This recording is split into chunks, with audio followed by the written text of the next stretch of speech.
Hello, everyone. Good morning. Happy Saturday and Memorial Day weekend. Yes, happy holiday. We already have a lot of people jumping on from all over Wisconsin, Georgia, Iowa, California. Thank you for joining us. We weren't. Hi, Candy, Jim, Tracy, Jane, Lisa. Thanks for being here. It's like romper room. I know. I see Jenna. I see Tracy.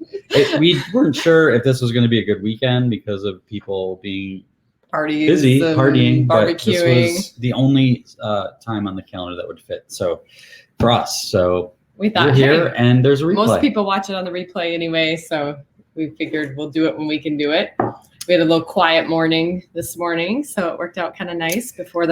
We have some family stuff going this afternoon, and this evening, a big sleepover with cousins and whatnot. So it'll be fun. It's suddenly turned to the hottest day of the year, and our grass cutting guy came, so we have all of the windows closed, and so if we start dripping with sweat, you'll be like, oh yeah, we don't put our air on before June in Wisconsin. It's just like a law. But don't cry for me, Argentina. It's okay. We're going to be talking about air conditioning, I think, a little bit later, because that goes into our dream story. Yeah. But yeah, we are talking today about dreams, not the kind that you have when you fall asleep weird on your arm or have too much to drink or anything like that, but the dreams that you have to make your life better. And we have been on a road to make our dreams come true since the day we met. And we learned a few things. So hopefully you can learn from us, so maybe it won't take quite as long for you. So that's what we're going to be touching base with today. And a little housekeeping.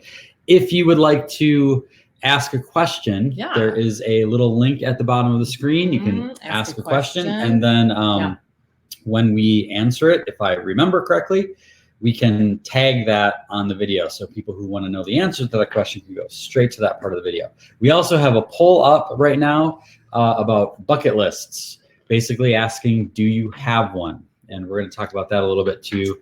Got some interesting conversation going on in the league about that.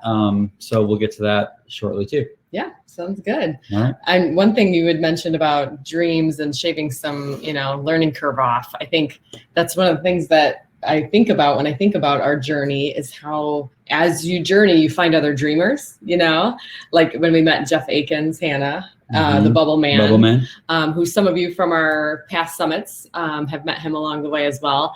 Then you surround yourself with these people who are dreaming huge and big, and then all of a sudden you just get filled up with more inspiration because you're surrounded by all these people. So thank you guys for being here, because you're joining us on this journey for the same exact reason. We're all sharing in this adventure together to be able to encourage each other. Yeah, that's what I love about the Escape Adulthood League is the way we support each other and cheer each other on. It's pretty cool. It's a really cool thing. So let's start with number one tip for making your dreams come true faster. I need a preamble though. I was thinking about this getting ready today. Making the dream come true faster is a misnomer in some ways, because it's probably going to take longer than you think, no matter what. Is that a disclaimer? I think it's people, we're so used to like microwaving things and getting things immediately that if it's not happening now, we lose patience or we lose confidence in ourselves that maybe we're doing something wrong. And to me, part of chasing a dream, especially a big dream, is more about who you become in the process than the actual end result. And sometimes that takes a little bit of time, and that's okay. So part of the fuel is the vision for where you want to go, and that keeps you going in the highs and lows. But hopefully the tips we share today will help shorten it, even though it will still probably be longer than you think. But the first one is basically live on less. Pay down any debts that you have. Basically try to get into a space of financial freedom. Now that's easier said than done, and some people are at different stages than the other, but the just simple fact remains is the more cash flow you have and the less debt you have, the more options you have, the more it's just easier to succeed. We were fortunate, I guess, in retrospect, that when we started out, it was before we had kids. We lived in an apartment. We lived in an apartment that was okay, but not great for 8 years. We rarely ran the air conditioner. I think our budget for groceries was $100 a month. Now this was 20 years ago. 20 years ago, but still it was a heavy helping of ground beef and frozen chicken and stuff like that. So, however, I will say that if I had to do it now, we have 3 kids, we have a mortgage.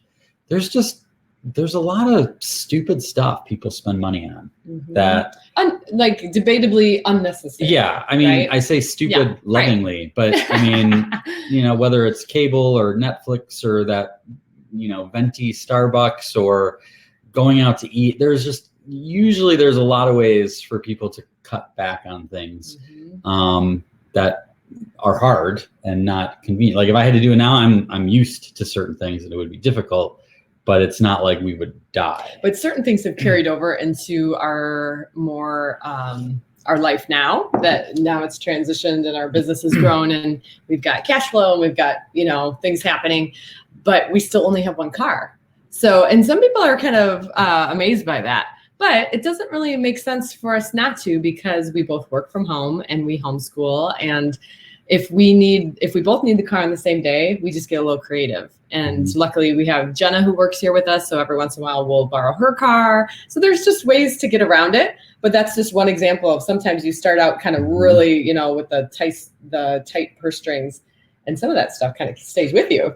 Yeah, I read a lot of books about art, as you might imagine, and artists. And one of the tips that they give a lot is that having the low overhead is a recipe for creativity. Like that's the being able to not be burdened by all of the bills that you have to pay means that, like in let's say if your dream is to start your own business or make your own living from your own business, or even to go on a trip to Europe or something, like the less personal expenses that you have to cover, the easier it is to get the business going. The easier it is to save up the other stuff that you need to go on that big, super long trip or something like that. So, and obviously, who am I thinking of? I want to say Dave Ramsey.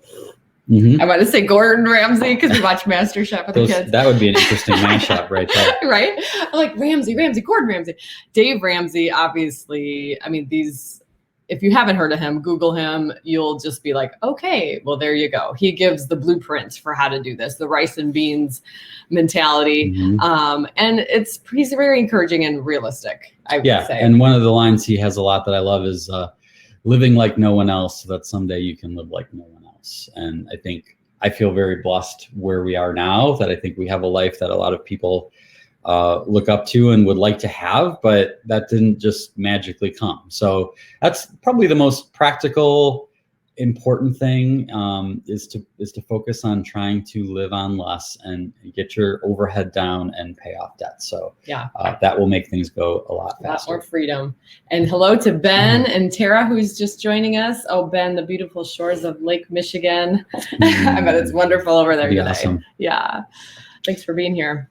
All right. Number 2 on the list of how to make your dreams come true faster is some sort of, I'm going to call them affirmations or a vision board or prayer, something that you cast. You have a picture in your mind of what you want it to be, and you're repeating it or you're looking at it. So if you have a vision board, you're meditating, picking up, pasting up pictures that represent the dream, and you're posting it somewhere that you see a lot. Or you have an affirmation statement of what your dream is, or and you're repeating it every day or writing it down every day, or you're praying about it regularly. That was one of the things that we did for our house. We were in a spot when we were in the apartment.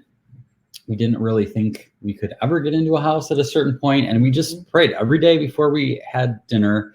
We would pray that we would get into a house, that we would find a house that was great. And it was sort of miraculous how it came. Yeah, shortly after we started doing that. And so something like that, because you need to train your subconscious to be thinking about it, because we're drawn to the things that we're thinking about most often. The other thing, in this crappy little apartment that we talk about, in our bedroom, we had a fax machine, so that tells you what year this was too. But so we had our dresser, fax machine was on it. Above that was a big bulletin board. and we did the whole vision board thing. So this was back in like 2001, 2002. We had visions of, you know, all these things from magazines, words, you know. I think Jason even wrote himself a check with his own checks of how much we wanted to make each month. And that sat up there. And I remember just being like, there would be days you just subconsciously walk by it and be like, there's no way we're going to have that check be able to be cashed someday, you know? And we found that check recently, and we were surprised at the amount of how little it was, you know? Well, and then other things that you post that things come true better. So like, I remember I had some sort of laptop computer like posted as a picture, and I never got it. I never got that laptop. I ended up getting a better one that was 3 models better later. So, you know, it's just, it's not about the specifics necessarily. It's about getting your mind focused on a certain thing. I read a book a while ago by Scott Adams, who was the cartoonist of Dilbert. And the book is How to Fail and what is it? How to fail at almost everything and still make your dreams come true, or something like that. But it was basically like his life is a life of failure, but he's become very successful. And one of the things that he talked about was he wrote, Scott Adams, am a world famous cartoonist. And he wrote that 5 times a day, every single day for years. So again, there's something about you attract to you what you focus on. So that's a big thing. And probably, I don't know, early on in our business, we got introduced to Jack Canfield, one of the co-authors of Chicken Soup for the Soul. He has a book called Success Principles. We worked through that book like it was a handbook, really. And it's dense and amazing. And one of the things we got introduced to was the concept of a vision book. And so this is literally the vision book that I had made, and pictures and affirmation statements, drawings. Now this one's funny. Hawaii. We're finally going this September. So 20 years later, after I literally printed this 20 years ago, it's happening, right? So that's just it. Like Jason said, you have to kind of like remove yourself from the timeline, to some degree. But I would look at this every night before bed, every morning, in the morning.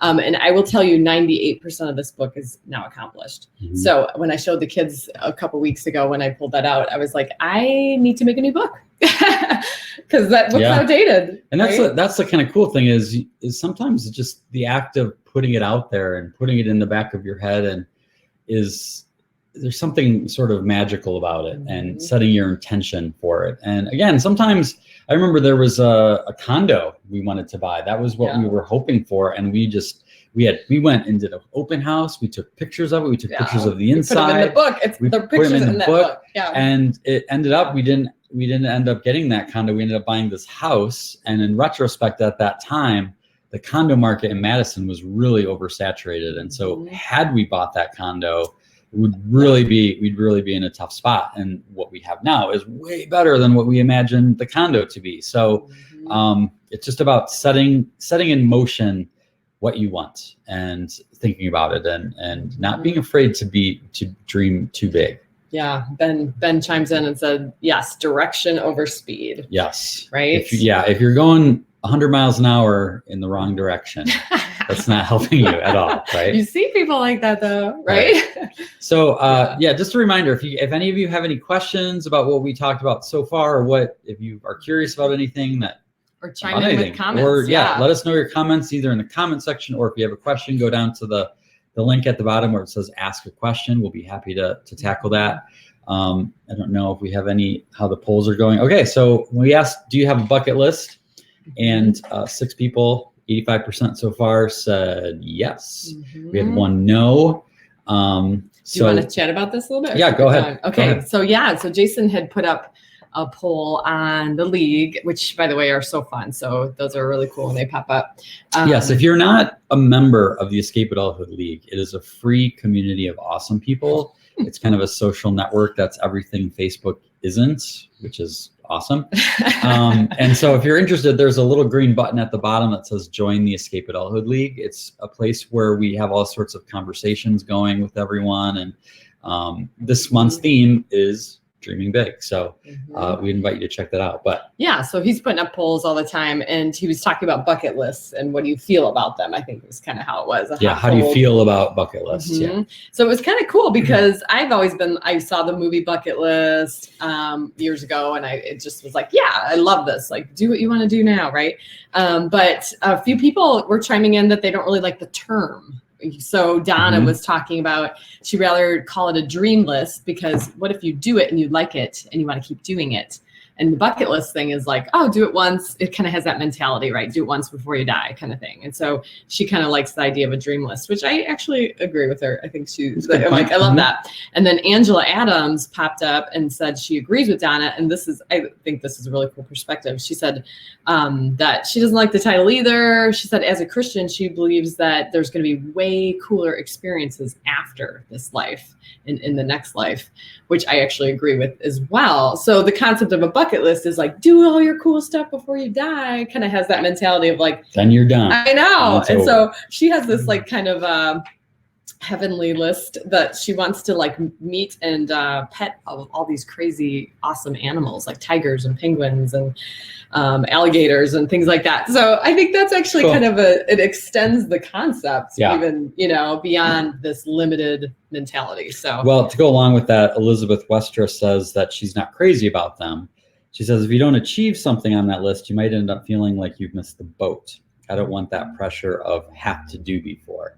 So it's interesting that the power here is that you can put your own slant on it. You don't have to have a bucket list the way you think other people treat a bucket list. Because some people, I know a friend of mine, Clint Pulver, he's a speaker, and he has a bucket list, and he's the most hardcore person like I've ever seen that's serious about it. We actually joke that he's Forrest Gump. Yeah, I mean, he like does these things. You're like, who does this? Every time I look up, he's like deep sea diving with a great white shark. He ran away with the circus. I mean, like he's got some pretty extreme or like things. And then you say, well, I can't believe he did. He's like, well, it was on my bucket list. And so it was like, he's very serious about it. But the idea of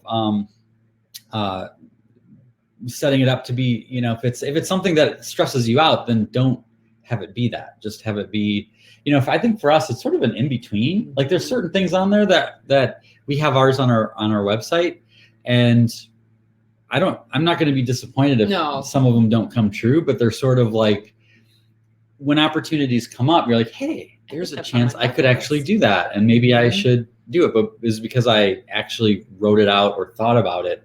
Then I can think about it. And Tara is reminding us of what we brought up at the third summit, which was Tara and Roger's first summit, which was the regret me not list. And that's a slant on it of like, what are the things that I don't want to regret?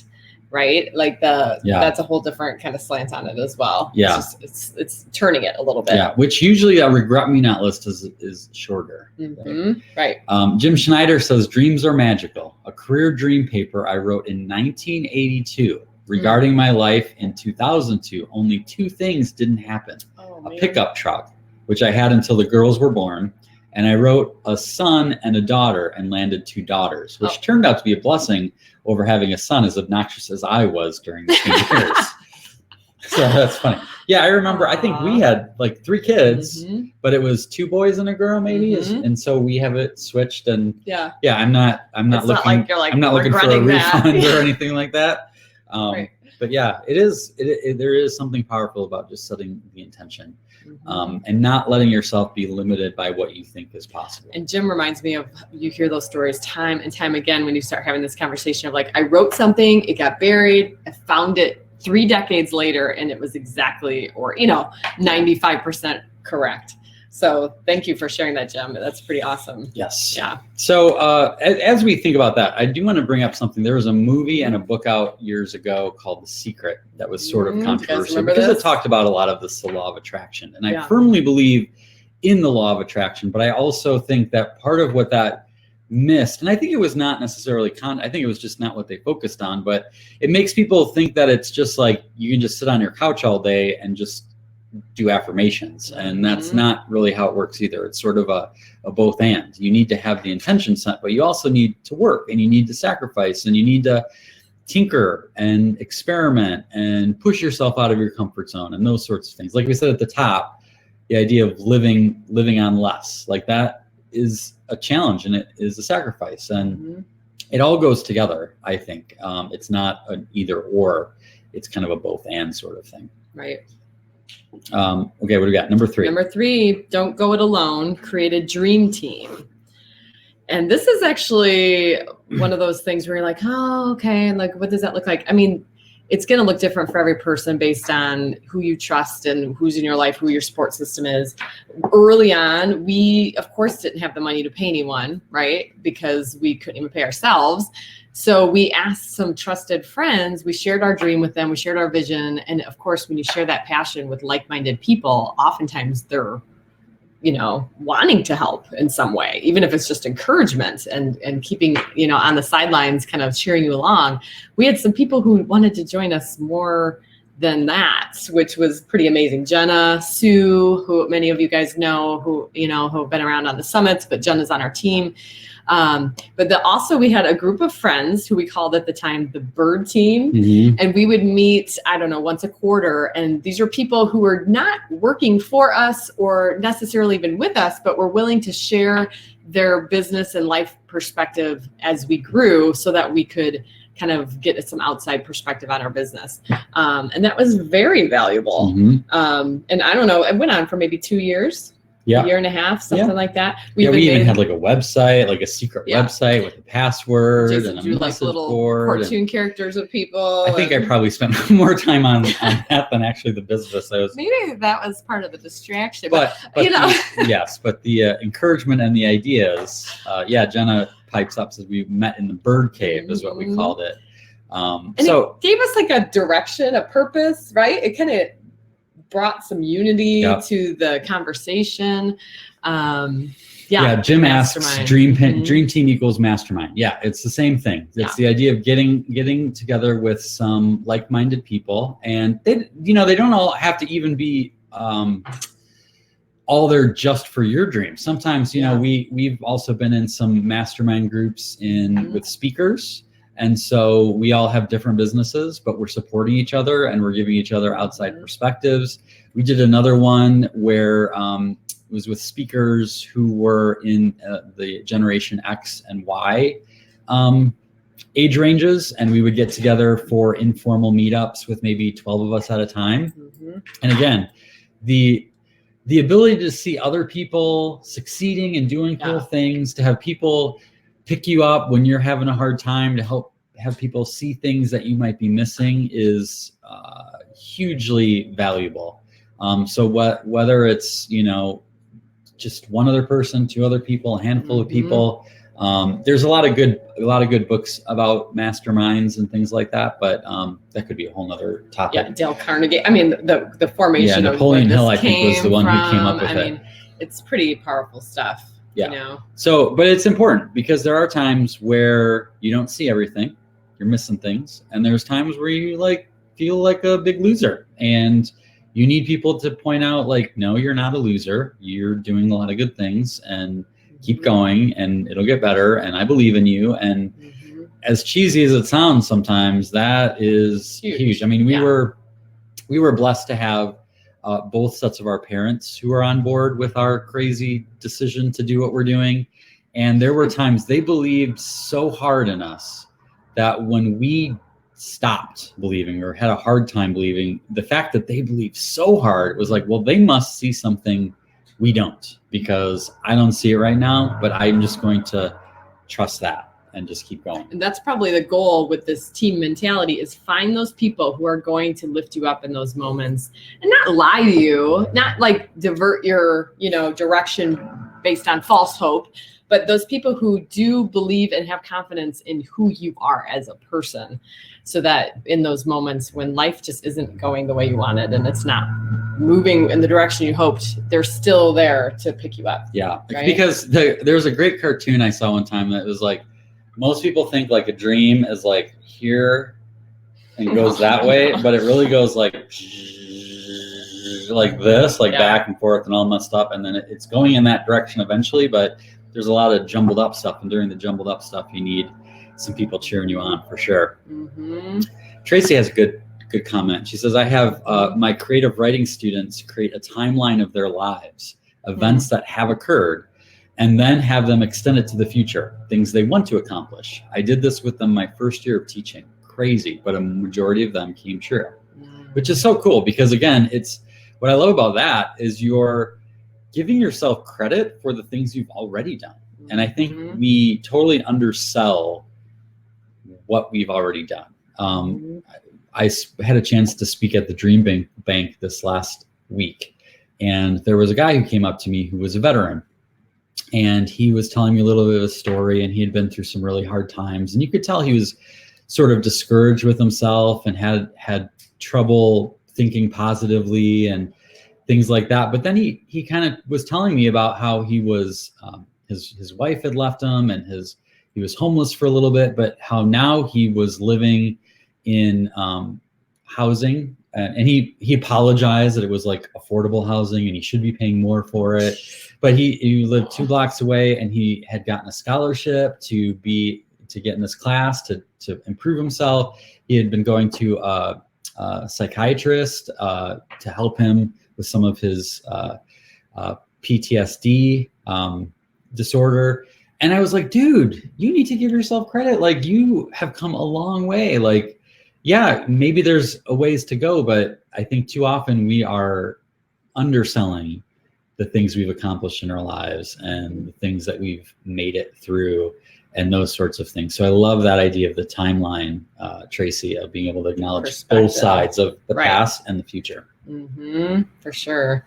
Jim brings up a good question. So he said, so the NSA Wisconsin tribe isn't necessarily too big to be my dream team. You know, that's a good question because it's how big should a dream team be? I guess it might depend on your personality too and what you need as an introvert. Hold on a second. Oh yeah. I see that he also did this as a question. So good. Let me make sure that we do that. So yeah. So Jim asked, is the NSA Wisconsin tribe, which is NSA is the National Speakers Association, and then Wisconsin is the Wisconsin chapter. Is it too big to be my dream team? And, I don't know what their membership is right now, but let's say there's 100 members and there's like 30 people coming to the meetings kind of thing.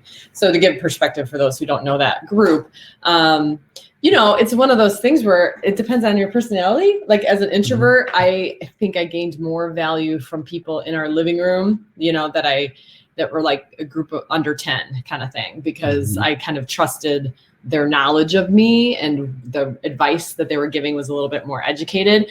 I don't think that's probably for everyone. Like, I think it could be like, you could go to these meetings and get support from people, and it could be kind of a little bit more sporadic and random with who you're interacting with, and it still be very meaningful to you. Yeah. And ironically, I think that goes into tip number 4, which is spend time around people doing amazing things. So that might seem similar to what we just said about a mastermind group or a dream team, but I see it differently. So I think like this example of being part of an organization that is positive. So it could be even like the Rotary or the Optimist Club or something like that. One of the things that we did for a few years is we went to the World Domination Summit in Portland.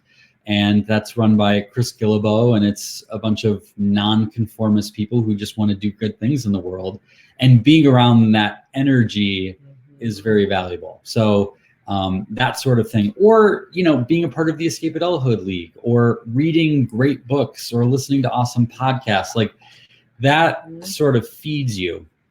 I think like for us, we are a part of National Speakers Association, but we've also had smaller mastermind groups with people within that group there were 4 or 5 of us that would then get together where we could go deeper and more personally with each other. So to answer Jim's question, I don't think I think it might be too big to be the dream team, but I don't think that means it's not useful. Right. I think both are useful, and creating a group of 2 or 3 or 4 people that you can go deeper with. And accountability there. The accountability, Yeah. where you're Right. meeting regularly and telling each other what you're going to accomplish, and then you have to go back to the meeting, and everyone's like, well, did you do it? That also has some value to it. And there might be some like subconscious resistance to having that because of exactly what Jason just said. So there is that, you have to work through that and say, like, do I need accountability? Most people should say yes to that, right? And if you don't have it with a spouse or with a business partner or with a small team that you already have, then you need to seek it out because it is very important. Yeah. So thanks for that question, Jim. Yeah. Hopefully that helps. If you have a follow-up, feel free to ask it. If anyone else has a question, the ask a question link at the bottom, feel free to use that. I am happy that I thought maybe as I saw the question come up, I'm like, well, I want to make sure that Elaine's is kind of a question, but can we like submit the question as we do it? Like logistically? No, we'll just okay. Do it. So Elaine says, I feel a goal is different from a dream. I'm starting with a dream, but trying to focus on accomplishing goals. I get stuck on the wish stage. Ooh, semantics. Yeah. Right. And it is. You kind of have to start backwards. You think about like, well, what do I want to achieve, and then what do I need to do working backwards in order to accomplish that? So, and that's the thing is I think this may or may not be your problem, Elaine, but I could see this being a problem for a lot of people. It can be for me sometimes, is that you have this big dream and then you work back the stages, and if you don't work back far enough. So here's the thing is if you go back 2 stages, then that goal that's maybe 2 steps from the dream also seems way too big and undoable, and so you're kind of stuck. But then if you go back all the way to where you should go, it doesn't feel very sexy. It doesn't feel very helpful. So can you give an example? Yeah. So if I want to have a best-selling book, let's say, or if I want to create a huge tribe, well, let's say I want to have 1 million people that know who I am, or I want to have 1 million people buy my book. Well, probably the first step, is not to find a publisher. That's not the first step. That's way closer to the dream than the actual first step. The first step is probably to start writing every day, just for you, like just to start writing. Another step would be to start an email list with your mom as the only subscriber. And your neighbor. And that feels so far away from where you want to go that it's like, you feel painful. Like, is it even, it might be, if you want to be a professional speaker, joining the National Speakers Association is one of the first steps. People ask that all the time of like, I want to be a speaker like you. How do I do that? And they think, do I need to print out business cards and do phone calls? Like, no, you need to go speak at a church or at the Rotary for free and do that 100 times. And then you finally, and then make a business card. And then you start to figure out what is it that you're actually wanting to talk about, and can you talk about it well, and that. So yes, depending on how big the dream is, you're going to have a lot of steps to get to it. And if you don't go back far enough, it's going to still seem overwhelming. And if you go back to where you're actually supposed to go back, it'll seem not very sexy and fun and like it's going to amount to anything. But it's a lot of little steps. It's the 10,000 hours. Okay, so who talks about Malcolm Gladwell? Yeah. Malcolm Gladwell speaks of this 10,000 hours, that no matter what, you're going to have to invest 10,000 hours in something that's going to work. Whatever it is, your passion, your talents, that sort of thing. And it's kind of crazy for our journey. I've done the math just for geek fun, like the calculator out, and it was about 10,000 hours before we really started to make a living. So it's kind of interesting how that works. Yeah. So no matter how it goes, you better start getting the hours in. Yeah. Right. And I often tell people that you may not know all of the steps to your dream, but you probably know the next one. The next one, take that. And then the next one after that will appear. And again, most people, when they think of what the next one is, it feels too small or too insignificant, but there is no insignificant step. It's all leads up to another one. Another thing I will point out as we talk about the semantics of goals and dreams, Scott Adams, who I mentioned earlier about his book, how to fail bigly and still win at almost everything, or win in life. Whatever, I should have written down this thing. But if you type up how to fail at almost everything, Scott Adams, you'll find it. But in that book, he also talks about his belief in systems over goals. And he talks about not necessarily coming up with a goal, but coming up with a system. So instead of saying, I'm going to lose 30 pounds, that's a great goal, but a system is something that you set up that is sustainable and is something you can actually control. And along the way, you knock out your goals. So a system would be like, I am going to not eat between meals. That's now a system that I'm going to do. When I go out to eat, I'm only going to order off of the light fare side of the menu, or I am going to drink 8 bottles of water a day is part of your health. I'm going to spend system. Most of the day in the bathroom. That's what happens when I eat. Like, are you bulimic all of a sudden? What? Okay, that makes sense now. But so I think there's a lot of merit to that too, of thinking of like, well, what's my goal and who do I need to become, or what sort of habits do I need to foster in order to become the type of person who would achieve that goal? And I think there's a lot of wisdom in that too. Mm-hmm. Jim's adding an interesting point here. He said, once upon a time, I was all in on goals, and I have found goals to be limiting and often overwhelming. At some point in my 50s, now 59, I find dreams to be much more empowering without the limitations and overwhelm. I think it's individual, right, Jim? I think you got to figure out what you glob onto that gets you motivated. Glob. He Googled this like 3 days ago. He's like, it's not. She glob. has a magical power of taking 2 words and jamming them together in a way that kind of makes sense, but is so not the right term. So she's like, you have to glob onto it. And I'm like, well, what 2 words have I created there? I don't know, but glob kind of sounds right because a glob or something, right? So it's like blob. I can see the thinking.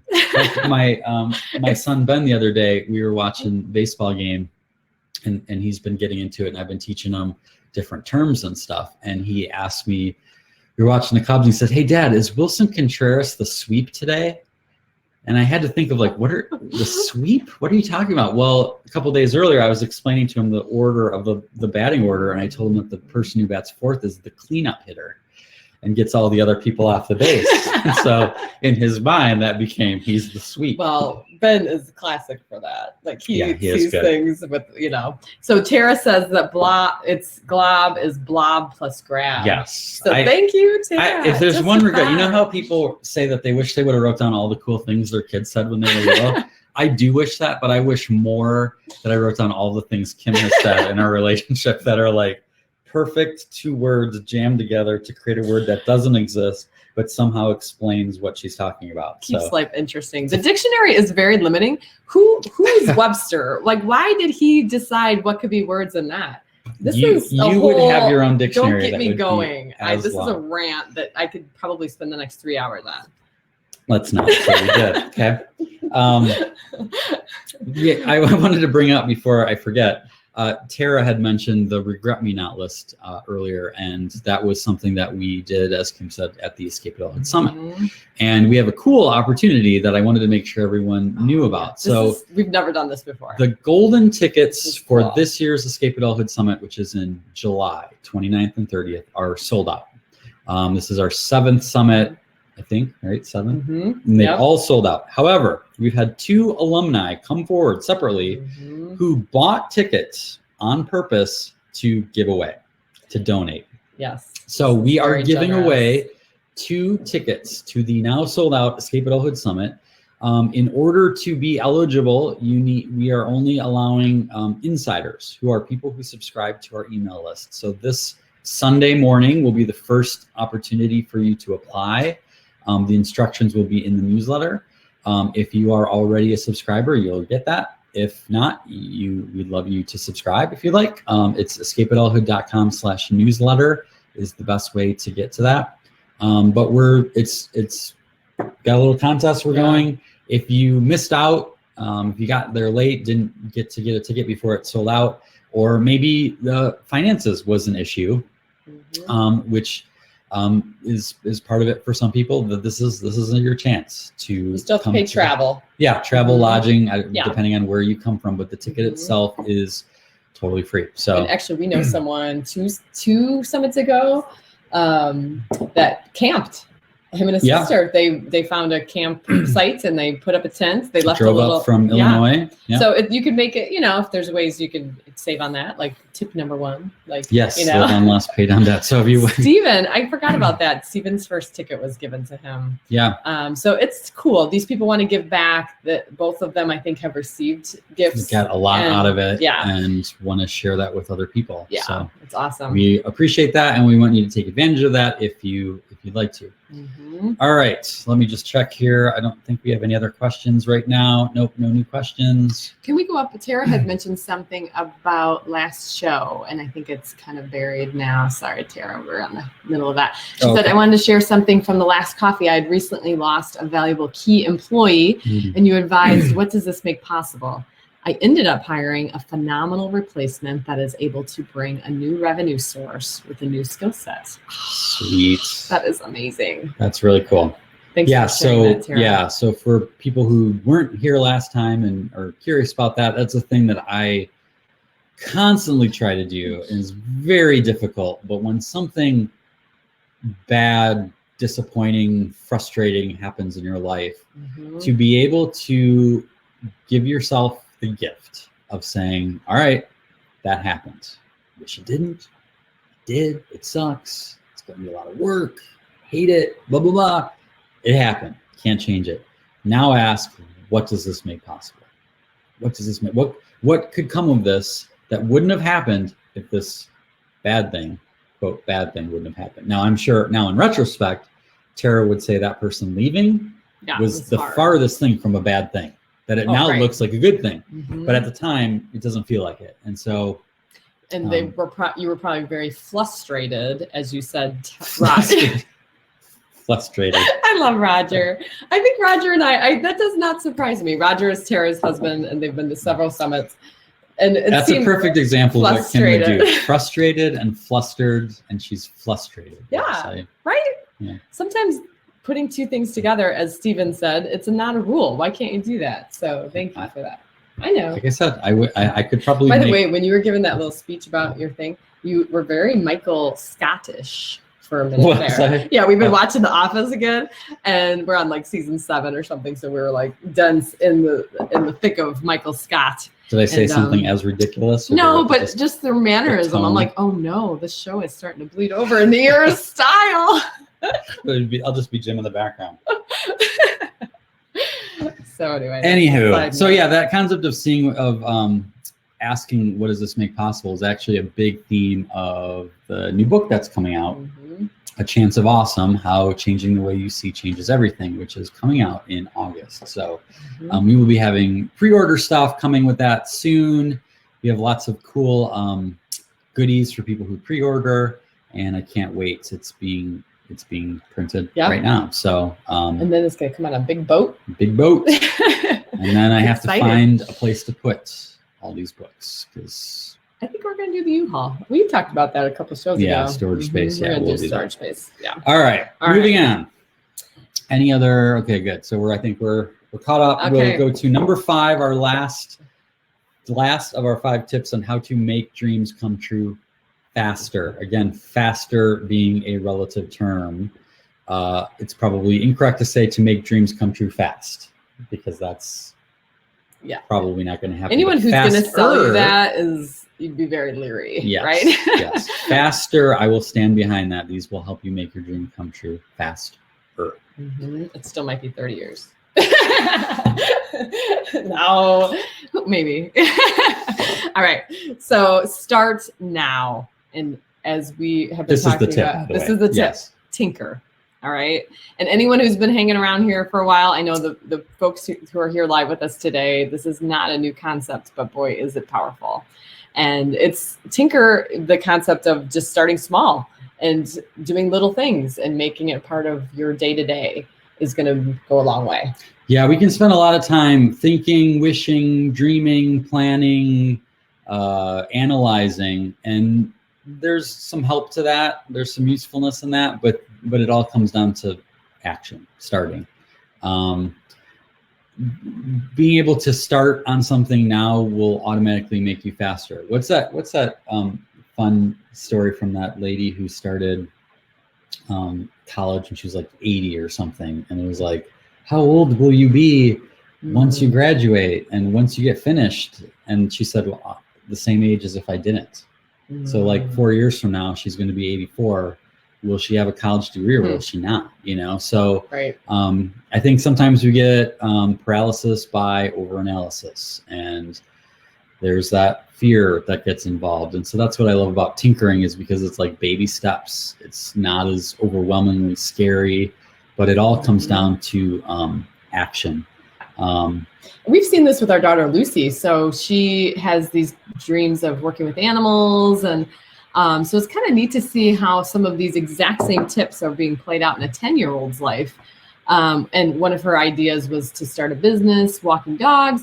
And instead of being like, okay, let's get a website, let's get all this stuff perfect, and let's get, we just made a flyer and passed them out.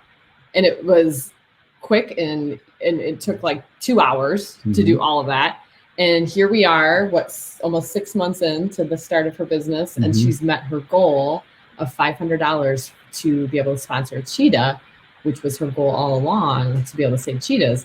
So it's one of those things of like, we could have just sat in the stage of building a website for a really long time with her. But instead it was like, what can we just start doing and see if it works, see if she gets a couple clients, see if she likes it, see, because you really might get a couple steps in and realize, actually, this isn't exactly what I wanted. Yeah, okay. Because plans change. The best business plans in the world blow up on the first day of business because you can't plan everything. It's good to have a plan. It's good to have an idea and a direction you want to go, but you have to just start moving. One of the things people ask me a lot, ask for my advice on speaking. And so one of the things is, now I would say 90% of my speaking engagements come from referrals. And that was not the case when I started, because I wasn't that good. And when people ask, like, how do I become a speaker? How do I become successful? I say, speak a lot for free. And, don't wait for some big gigantic paycheck to come. You need to speak. You can read books about speaking. You can go to speaking conventions and watch other speakers. You can watch TED Talks. But unless you're actually speaking in front of an audience, even if it's 2 people, you're not going to get any better. And there's just no substitution for doing the work and getting better. And over so many speeches that I gave for nothing or $200, I got better because you tell stories better. You learn what hits people. What makes them laugh. You learn how to be comfortable on stage, and you just get better and better and better and better. And the same principle is true with anything, is you just got to start doing the work, as unsexy as it is. Like I said earlier about you want to write a bestseller, if you want to publish a book someday, well, it starts with a word. It starts with a sentence. It starts with a page. It starts with a lot of, how do you write a great book? You write a lot of really crappy, bad sentences and chapters, and then you get better. So starting now is the best thing you can do to make your dream happen faster. Because if you start tomorrow, it'll take longer than if you started today, right? So Michael Scott wisdom right there. Get that on a t-shirt, buddy. Now, speaking of bucket lists and dreams and all this kind of stuff, we definitely had a cool one this spring, which was Jason's TED Talk. So if you haven't checked it out yet, we just got it like last week. I think the link got uploaded onto TEDx's channel on YouTube. And it's one of those things where for the last probably 5 years, people have asked us, does Jason have a TED Talk? Does Jason have a TED Talk? And we're like, ah! And there's this whole way, you could just chase the application process for that. But we were too busy doing our business. It's a free talk. So it's one of those things of like, we're chasing talks that to keep our lights on, you know? So it was a neat opportunity when he was invited to do that, and it turned out really amazing. So if you haven't checked it out, please do. I had a really cool comment from Mary Helen Conroy, who was at the Dream Bank the other night. She's one of our Summit alumni and friend and neighbor. But she had said that she has been sharing the link to people who might not necessarily be open to this perspective, but will trust the TED platform.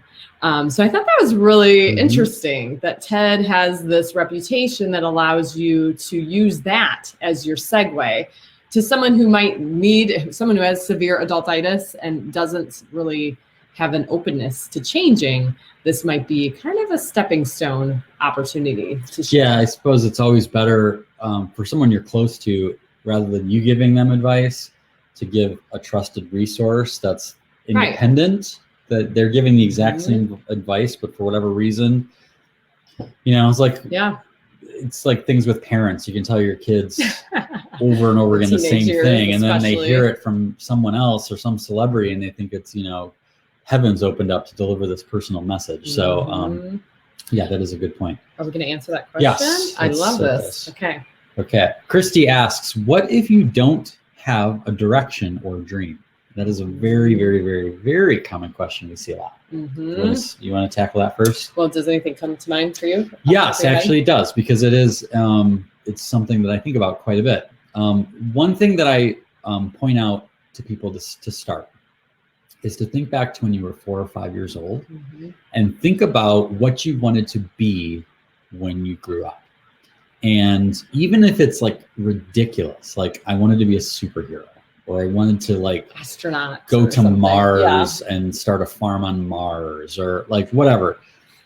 Just think of what it was. And then the most important part is to ask yourself, why?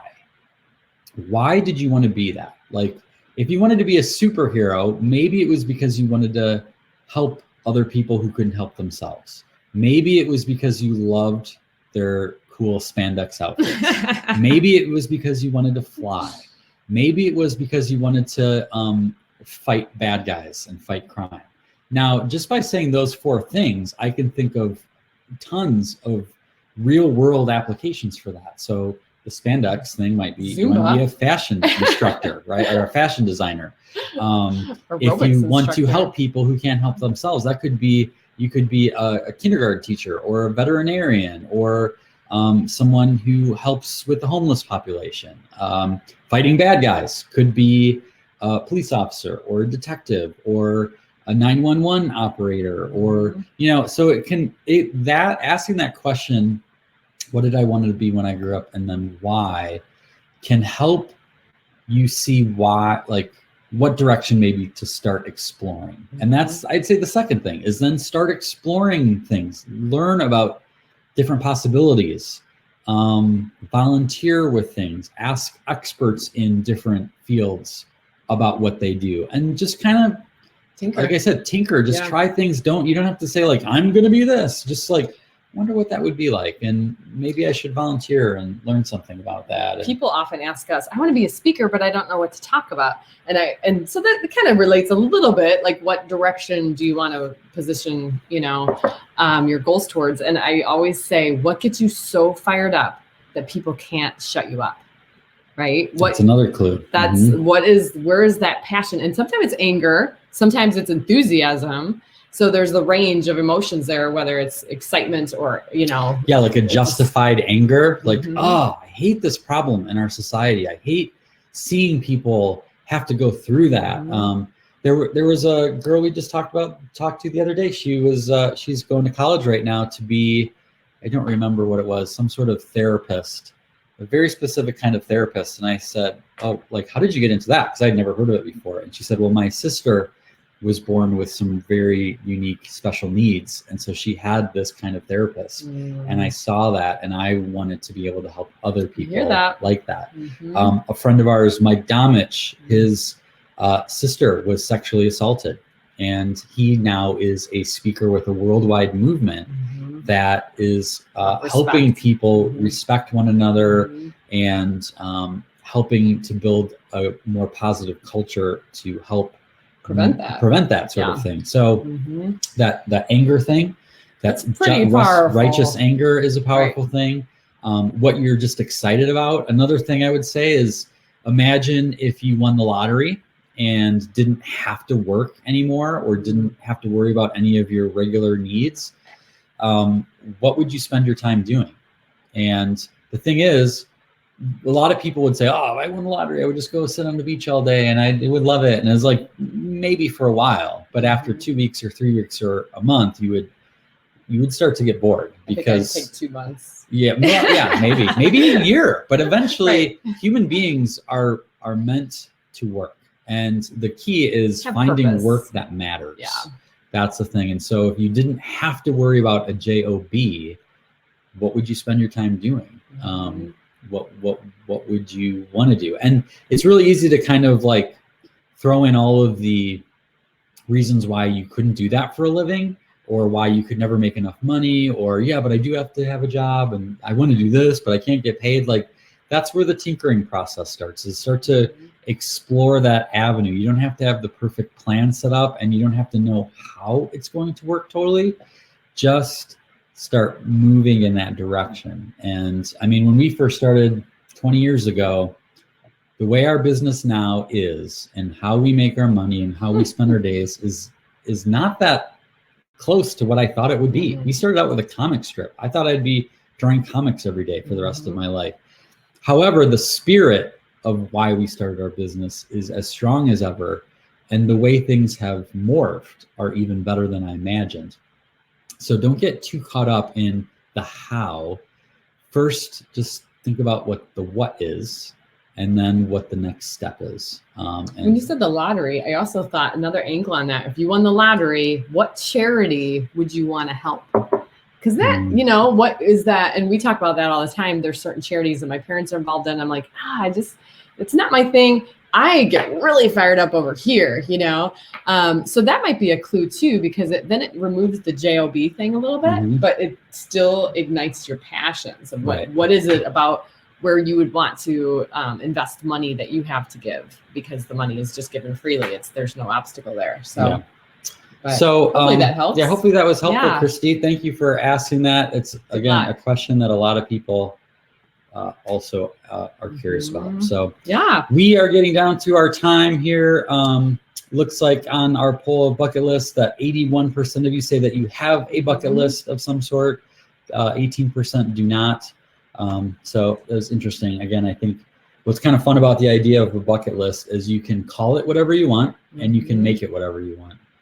But probably the most important thing is to just have some sort of intention of what do you want to do? Why are you here? What would be kind of fun? What do you want to make your life into? And starting with that intention in that direction is a pretty good first step. The visual that I always think of is a little canoe on some water. Like, if you're not taking your oar and trying to move in some direction, it will take you somewhere.